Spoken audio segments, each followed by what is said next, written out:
Good afternoon. I'd like to welcome everyone to Yorkville Capital's fourth quarter U.S. Energy Infrastructure and MLP conference call. Joining me on the call today will be Jim Hugg and Len Edelstein. I'm Darren Scheringa, Chief Executive Officer of Yorkville Capital, and I will be leading today's call. We'll be covering three sections today, taking a look at the recent performance of MLPs, looking at where we believe the industry is headed going forward from a fundamental perspective, and then diving into the performance of a couple of our strategies to round out the call before we open it up for Q&A. Recently, MLPs have been outperforming other energy investments. You have seen this come in from or begin in October. In fact, if you look at MLPs relative to the S&P 500 and the NASDAQ, this is through October 29th, which ended up being the low of the market. The NASDAQ was down 12.4%. S&P 500 was down 9.3%. MLPs were down 8.9%, so slightly better than the S&P 500 and significantly better in terms of downside protection than the NASDAQ. This contrasts with what we experienced earlier in the year when energy and MLPs were actually more volatile on the downside. In our last conference call, we started to do a comparison and look at the worst down days of the S&P 500 and contrasting them with what MLPs were doing. And we started to see already at that point a trend developing where MLPs were actually outperforming on the downside the broader market. So we're starting to see a lot of the volatility in the asset class relative to other broad-based markets, S&P 500, NASDAQ, start to outperform. The second part is MLPs have been a shelter in the storm relative to other energy sectors. And again, we're looking at October in this slide. When you look at MLPs that were down 8.9%, you look at the energy sector, which lost almost 14% through October 29th. Exploration and production companies dropped by 20%, and OFS, is your oil field service industry, was down 19% on the month.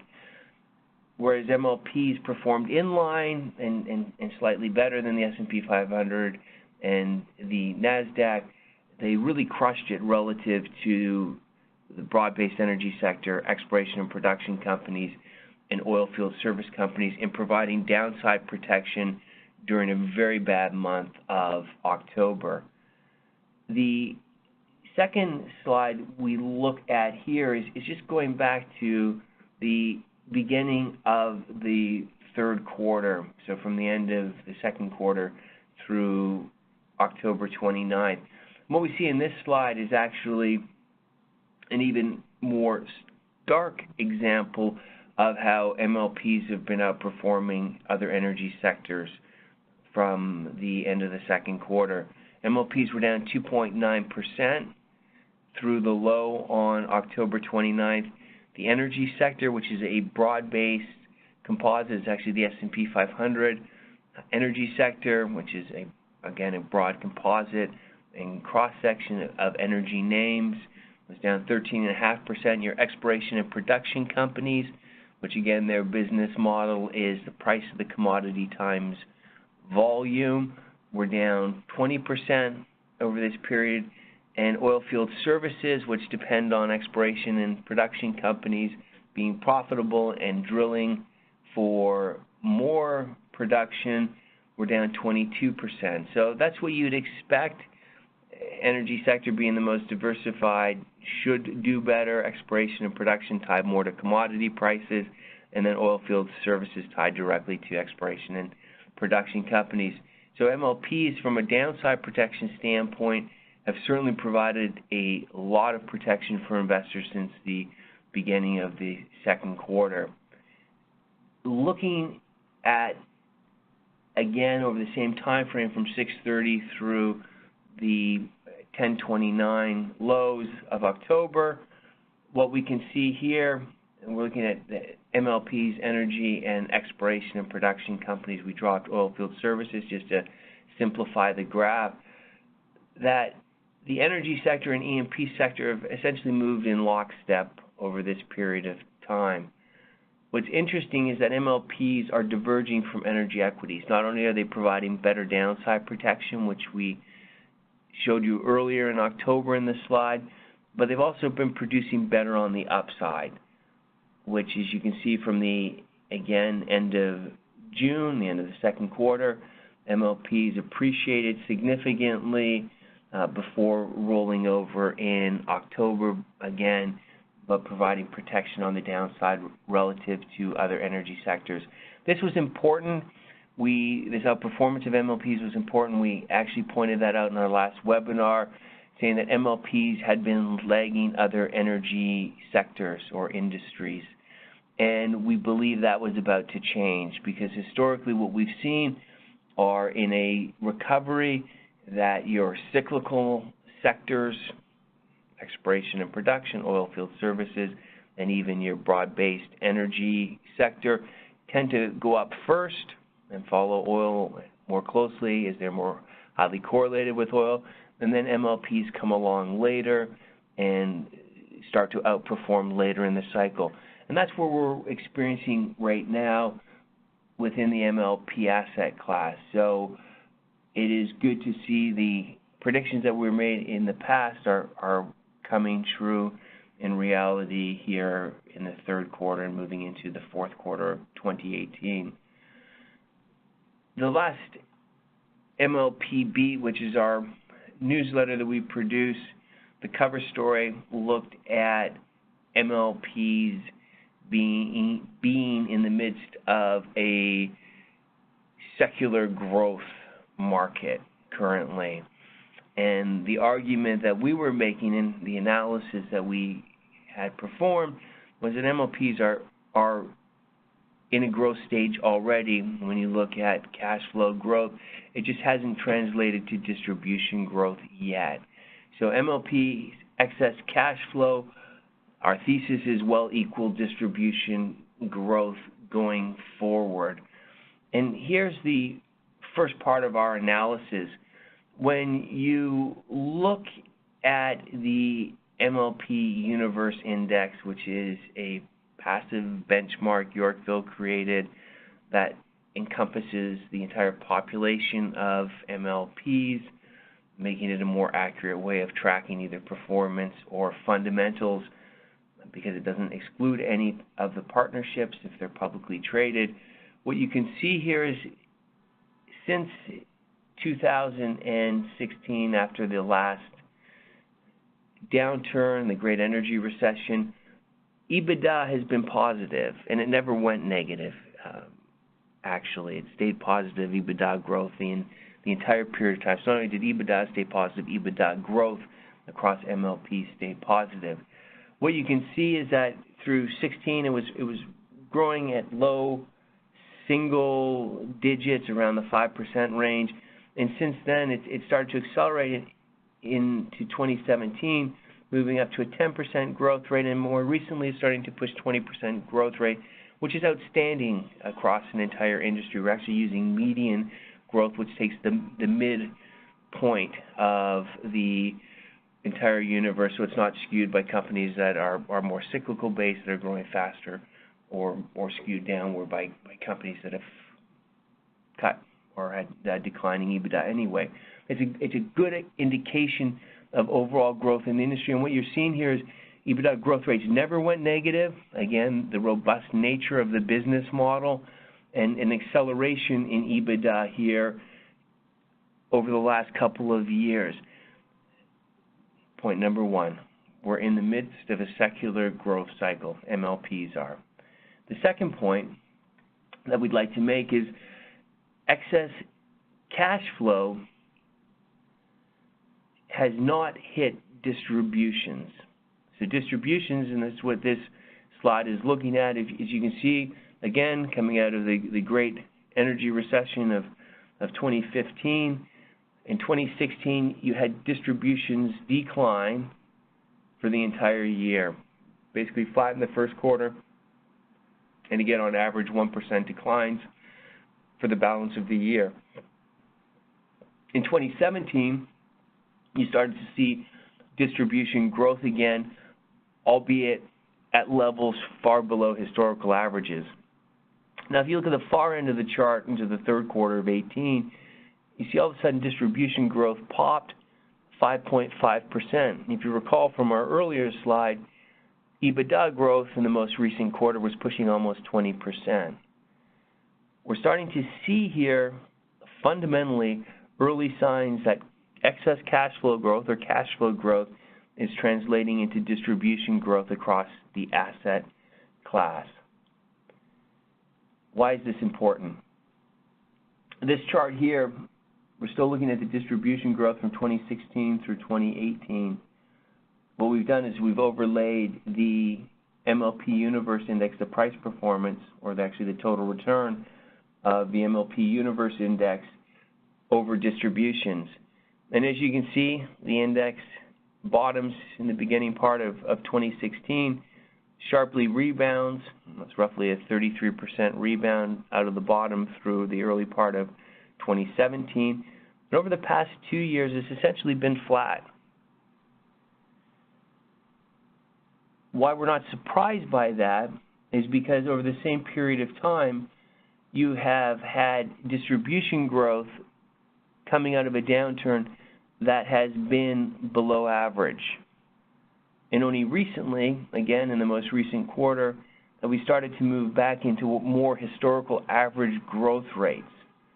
As you can see from the 5/1 date here on the chart through the end of the chart, the MLP universe index was actually going upward in advance of distribution growth that we experienced in the third quarter of 2018. So if you look at it on a longer-term basis, and this is something that we've stated for a long period of time, MLPs track distributions. On this chart here, again, we're looking at distribution growth, which are the green bars. Over top of it, the gray line is your MLP universe, again, total return performance. And there's a very clear correlation here, which means a relationship between distribution growth and the total returns investors receive from the index. Through 2013 into 2015, distributions were growing 6% to 8% in that range for a couple of year period of time. And as distributions were growing, you could see that MLPs were appreciating and moving up. And historically, if you analyze MLP returns and you break it down by price appreciation, which means the amount the underlying security appreciated versus current income, the majority of returns from MLPs historically come from price appreciation versus your current income, which is surprising given the level of income MLPs as an asset class produce. So again, a very clear correlation or relationship between increasing distribution rates. You see that MLPs were appreciating coming into, again, the great energy recession of 2015. Distribution rates start to slow. MLPs as an asset class turn over into the beginning of 2016, and then again, they rebounded off from the bottom where I showed you have been flat going forward for the last 2 years. Distribution growth, as the end of this chart shows, is starting to come back. So we would anticipate again, if excess cash flows, as is our thesis, are now getting directed by management into distribution growth, that we would expect to see, as they were in the most recent quarter, we would expect to see MLPs again start to appreciate. And the reason for that is, one primary reason is MLP investors are looking for cash flow growth. They are income investors, generally speaking, and at least historically they have been. They want to see growth in income. And so the fact that EBITDA has been growing, but it hasn't translated into income growth, has kept a lot of traditional MLP investors on the sidelines. We think now that the restructuring of the asset class, which was a big part of our previous webinars and MLP beats, that the restructuring has occurred where cash flow, although it was growing, was being directed to shoring up the business model, and in fact strengthening the business model. Excess cash flows were being diverted to paying down debt, decreasing leverage, which makes the business safer, improving coverage ratios, meaning distributions before were covered 1.1 times. If you paid out 90 cents, you earned $1. Now if you pay out a dollar, you're earning $1.20 or in some cases $1.30. So there's much more coverage over your distributions, which makes distributions safer, less likely to get cut in a downturn, which is good from an income perspective going forward for investors. MLPs have used their excess cash flow that they're holding back to finance projects, which means they are less reliant upon the capital markets. Again, good in a downturn. They don't have to issue equity when their stock price is depressed. In order to continue to grow distributions, they can self-fund. And as well, by not issuing equity, it's not as dilutive. So over the past couple of years, here where you see the green bars being flat, MLP management teams have decided to divert excess cash flow into strengthening their business models, which we believe, and don't only believe, which is long-term very good from an investor's perspective in MLPs to have a stronger business and business model. Now going forward, that this great restructuring of MLPs that has occurred since the end of the energy recession through current is largely finished and completed, and now we believe and are seeing indications of it with distribution growth in the most recent quarter that management teams are redirecting cash flow towards growing distributions again, which is what investors, again, we believe are waiting for and looking for, is distribution growth.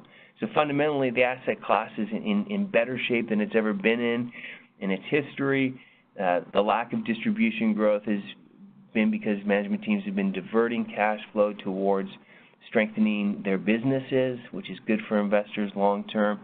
And now that the great restructuring of the MLP asset class is largely finished, we believe we'll see more distribution growth going forward as we have in the most recent quarter. Finally, a question's been asked to us a lot is the energy revolution, replacement of fossil fuels with renewables. Where do we stand? And this slide is really the greatest slide from our perspective in terms of debunking the idea that the energy revolution in the United States is not alive and well. U.S. energy is exploding from a production standpoint. We are producing, and this graph is looking at the production of oil in the country. We recently hit 11.1 million barrels per day. That is a record level of production in the history of the United States. As you recall, and especially the older listeners here, we've been in a declining, or were as a country, in a declining production environment right through until the mid-2000s, early 2000s. And in 2005, with the discovery of ways of producing from shale fields, economically feasible, production levels have grown from roughly 5 million barrels a day to 6 million to 11 million by 6 million barrels over that period of time. The U.S. is the lowest cost producer of incremental barrels anywhere in the globe. We've mentioned that on previous calls. If you look at offshore needs around $100 a barrel to be profitable. And why is that important? Because ultimately, the companies that want to produce oil offshore have to go to investors and get money to develop the fields. If the fields cannot be developed profitably, with the current price of oil, they will not amass any investor capital to develop the fields.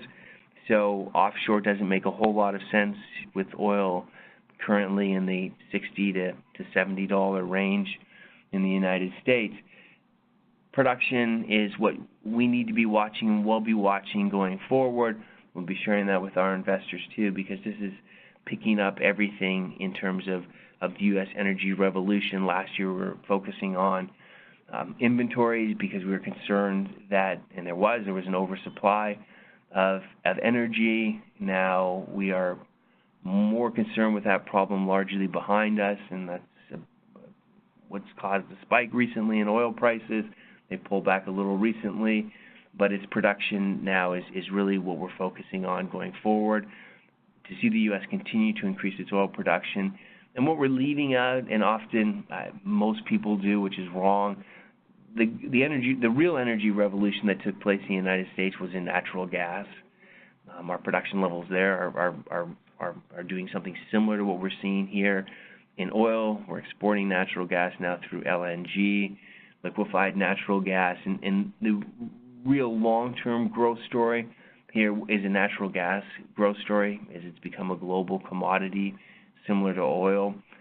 Prior it was landlocked through pipelines. You couldn't ship it out of North America. Now we can ship it around the world through LNG. So the U.S. energy revolution from a macro standpoint is alive and well, and we will continue to see our output grow in both oil, the chart we're looking at in front of us, as well as in natural gas. Our performance summary, and we're looking at the third quarter numbers here for two of our strategies today, the Yorkville Growth Opportunity Strategy and the Yorkville MLP High Income Strategy. We'll start with the Growth Opportunity Strategy. A number of investors, and I just broke it down on a month-by-month basis, we don't generally show this slide, were wondering on our performance relative to the Alarian, how are we doing on a year-to-date basis. As these bars show, we're comparing the GOS, which is our MLP Growth Opportunity Strategy, and the gray bar is the Alarian Index. It's a broad-based index for MLP market performance. What you can see is in most of the months at the beginning of the year, we were in line or performing, on the downside outperforming. In fact, straight through June, we were, in our strategy, the Growth Opportunity Strategy, outperforming the Alarian Index coming into June. As we have stated often, because it's a mantra of ours as a firm, we're not going to be right, certainly not every day, not every week, not every month, not every quarter. In terms of our stock picks, they're not always going to outperform, and nor are our strategies. We had one of those occurrences that happened in the third quarter. If you look at July, August, and September, in all three of those months, we underperformed the broader market. The only month that the strategy was actually negative when the market was up or moved in an opposite direction was August. It was down slightly, and the market was up slightly. But between these 3 months, it's caused a tremendous amount of underperformance. The interesting thing about an index, because it's not absolute, it's relative performance, and as you can see, most of we're up and down. So it wasn't just that we lost money in all months. It's relative. So the combination between being underweight certain positions that the index owned that did very well and caused the index to rise a lot, we either had underweight in a number of names, we didn't own some of the positions that the market owned, which were very good performers for the third quarter, and in some cases we actually had stocks that went down. That led to the underperformance. Again, October, although we don't publish here, we're looking at third quarter numbers, was a good month for us. We came back to a fair bit of the underperformance here. Again, it's nothing more than an anomaly that happened over a relatively short period of time, and not from picking bad stocks, but also not owning stocks that did very well in the index. If you look at our longer-term performance, as this next slide shows, On a one-year basis, we are slightly underperforming the Alarian index on a gross basis to gross basis. The strategy is up 2.2%, Alarian's up 4.9%. Any other period of time, 3-year, 5-year, or inception to date, we're delivering positive performance relative to the Alarian. So my comment here, and hopefully the comfort I'm leaving you with as investors, is that there will be blips. This was a quarter that we didn't do well on a relative basis to the Alarian. It cost us a lot in relative performance, but long-term, our performance, even coming from this low point at the end of the third quarter, is still delivering alpha over longer periods of time relative to the Alarian as a broad-based and widely accepted benchmark for the MLP asset class. Finally, fundamentals, which is what we always go back to. That's what we have control over, picking good stocks or good partnerships. And we're looking for growth again. Back to our earlier comment, growth drives price appreciation. Price appreciation drives total returns across the MLP asset class. The median forward EBITDA growth for the quarter across our portfolio, the growth opportunity strategy, was 16.1%. The median growth rate of the Alarian index over that same period of time was 9.6%. So you see the portfolio is almost delivering twice the EBITDA growth that the Alarian index was delivering or delivered for the third quarter. Very important, are you getting what we promised to deliver? And what we promised to deliver is exposure to the fastest growing and highest quality MLPs and U.S. energy infrastructure companies in the strategy. A great way of measuring that is through EBITDA growth rates. The second part, and the second strategy that we're going to look at, second part of our performance review here for the quarters for our high-income MLP strategy. The strategy just celebrated its third anniversary. That's an important anniversary for a track record in the marketplace. As you look in the top slide as well as on the bottom in terms of annualized returns inception to date, it's 3 years. The strategy is up 10.8% on a gross basis. That compares to the Alarian index over the same period of time, which is up 4.4%.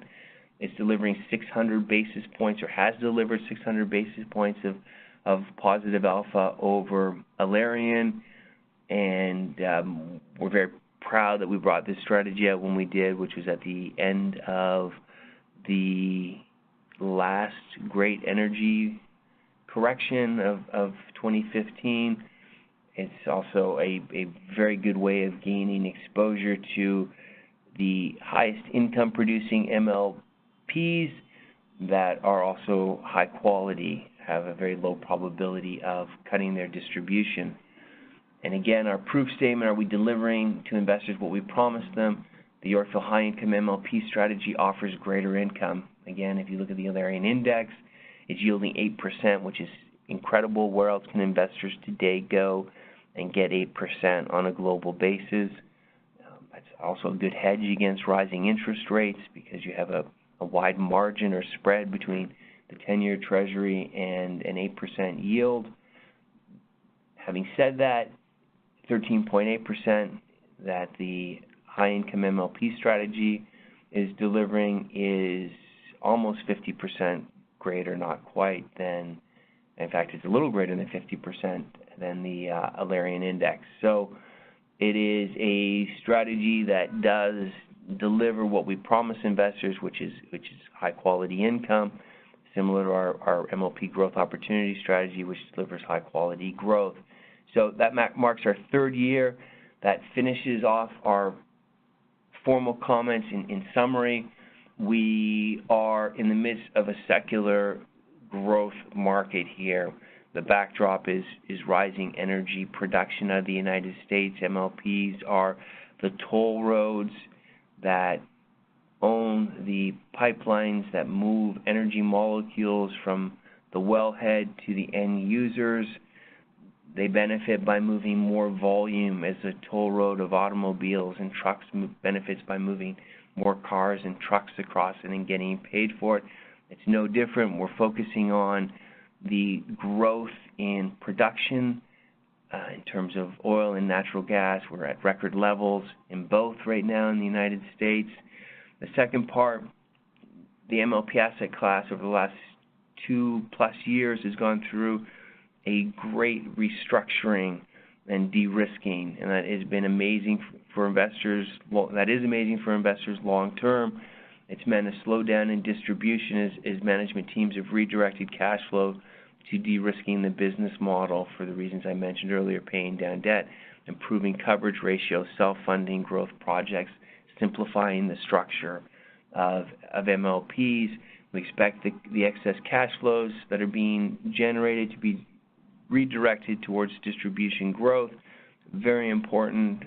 Distribution growth drives price appreciation in the MLP asset class. So that's a good tailwind for further outperformance from MLPs that we've witnessed again over the past couple of quarters.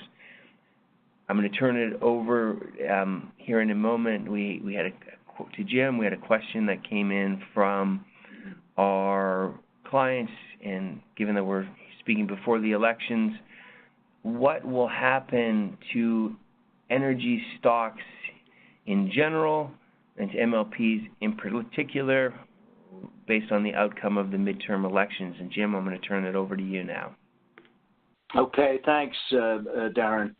A few months ago, the conventional wisdom was that there would be a blue wave whereby the Democrats would win a majority in the House and had an excellent chance of winning control of the Senate.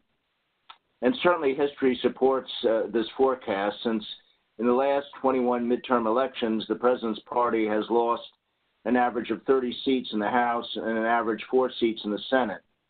Moreover, in only 2 of these has the president's party gained seats in both houses. In order for the Democrats to take control of the House, they need to win 23 additional seats, and in the Senate, 2 more seats. In the House, there are 24 congressional districts that are held by Republicans that Hillary Clinton won in 2016. With the election tomorrow, it appears now that the Democrats will win a majority in the House.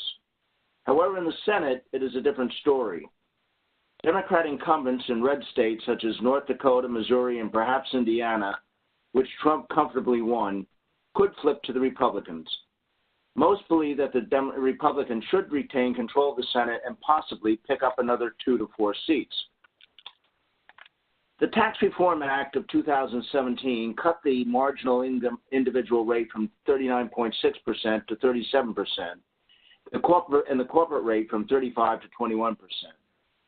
For MLPs, the cut in the individual rate was a modest boost for MLPs on that portion of the distribution that is taxable, while the corporate tax cut, while not directly affecting MLPs, did make C Corps more competitive.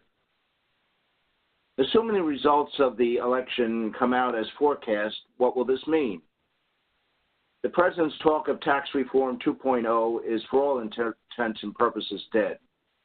It is highly unlikely that there will be any significant legislation passed in the next 2 years, and certainly no tax-specific legislation affecting MLPs. However, as long as the Republicans maintain control of the Senate, this will be a plus for energy and should redound to the benefit of MLPs. The president still will be able to appoint judges who should have no trouble being confirmed by the Senate.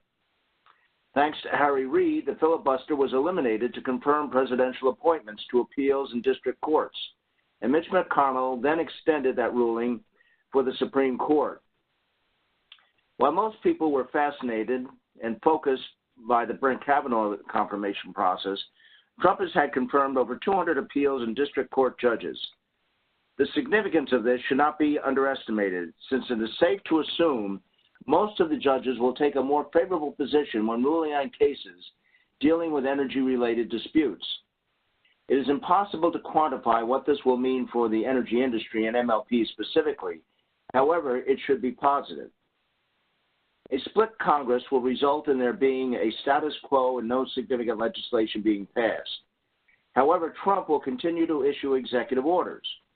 The one order entitled Promoting Energy Independence and Economic Growth focused on unraveling the red tape and initiating rollbacks of more than 30 Obama environmental documents and regulations. All in all, the election should have no significant impact on the energy industry and MLPs. However, because of executive orders and favorable judicial decisions, the regulatory environment should continue to gradually improve.